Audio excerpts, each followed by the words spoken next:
All right, let's get right into it. Today we are unpacking an absolutely fascinating and, let's be honest, an incredibly dense text by Benoit Nounier-Lapierre.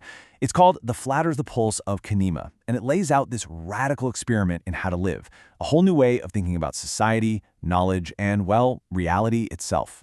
Right off the bat, Nounier-Lapierre hits us with this. The cool shadow of the laterite wall is the highest form of intellectual clarity. I mean, wow. This one sentence just completely flips our normal ideas about knowledge upside down. The suggestion here is that real truth, real clarity, it's not in a book. It's not on a screen. It's something you feel. And that really gets to the heart of the matter, doesn't it? Could a building's shadow actually teach us more than a book? We're about to explore a whole system where knowledge is something tangible, something you can touch, and where truth is literally built from the ground up. Okay, so first up, we have to ground this whole thing in a real place. We're talking about the physical heart of this idea, a house in Sierra Leone. But it's way more than just a building. It's a living, breathing philosophy made real. And we're not talking about some tiny shack either. This is a 3,400 square foot dwelling. The text calls it a post-global nucleus, which is a fancy way of saying it's a kind of self-contained world designed to run entirely on its own terms, separate from everything else. Now, this is where it gets really cool. The architecture is the philosophy. You have these massive 14-foot mud brick walls, right? But they're not just for shelter. They're a noise filter against global static, basically shutting out all the distractions of the modern world. The whole house acts like a calibration chamber, tuning the people inside to a completely different frequency. It's even described as a living, metabolic sheath, like a second skin for the whole community. So, you've got this incredible building. How does it actually shape the way people live? Well, that brings us to the core operating system, something called the flat metabolism. This is how life is actually organized inside those walls. So what on earth is flat metabolism? Well, it's a system designed to just completely get rid of hierarchy. No bosses, no managers, no top-down anything. Instead, it creates what Nounier-Lapierre calls transactive horizontalism. And what that means in practice is shared work, direct physical contact with what you're doing, and a whole community that moves with a single shared rhythm. And this chart just lays it out perfectly. Look at what it rejects. The managerial void, our modern obsession with abstract management, data fetishism, the idea that numbers are more real than reality. And what does it embrace instead? Things you can actually feel and experience. Guild resonance, that feeling of working in sync with others. The actual smell of rain. Direct contact, it's a total refusal of abstraction. So, what's the point of all this? Where is it all going? The ultimate goal is something called repair continuity.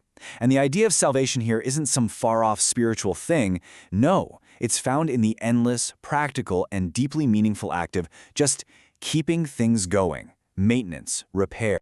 Which leads us to a really key question. How do you actually know anything in this system? Well, it's all about physical work. It's about getting your hands dirty. In this world, knowledge isn't something you think, it's something you make. There's a special word for this, haptonosis, and it's a really powerful idea. It's knowledge that you gain through touch, through direct physical contact.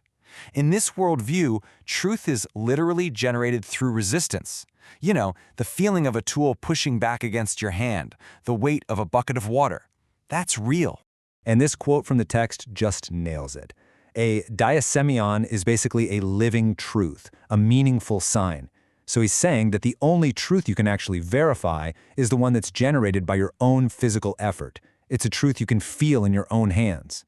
And here you can see what this looks like in daily life. The body-tool-soil triad, that's seen as a source of undeniable truth. Everyday chores become rituals. Pounding cassava together isn't just work. It creates a guild cadence, a shared beat. And kids, they aren't sitting in classrooms. They learn through radical unschooling, which means they're just absorbing the community's rhythm directly, not getting abstract instructions. Okay, so you might be wondering, how does a system with no bosses actually run without falling into chaos? Well, there's an operating code behind it all, a theoretical model they call the four-axis engine, or delta T squared. The whole purpose of this model is something called harmonic flattening. The best way to think about it is like a cyclical engine that's always turning. It constantly rotates roles, tasks, and energies to make sure no single person or idea ever gets stuck at the top. It's what keeps the whole system dynamic and flat. So let's quickly walk through that cycle. Step 1 is the ultra axis. This is the spark, the raw impulse to just start something, the faith ignition. Then, step 2, the extra axis, is where that spark gets turned into shared work. Everyone pitches in. Step 3 is the meta-axis, and this is a pause, a moment to reflect and make sure the work is good and has integrity. And finally, step 4, the intra-axis, brings the whole thing back down to earth, grounding it in sensory reality, the sound of a tool, the smell of the mud brick. Then the cycle begins again. And as Nuni Lapierre puts it, this whole engine is a self-sustaining system. It literally takes things like the wind and human effort and weaves them together to create a stable, meaningful reality. Pretty wild. So what's the end game? What is the ultimate vision here? This brings us to our final section, and a concept Nuni Lapierre calls a handmade modernity. The technical term is promotopian acceleration. And I know, that's a mouthful.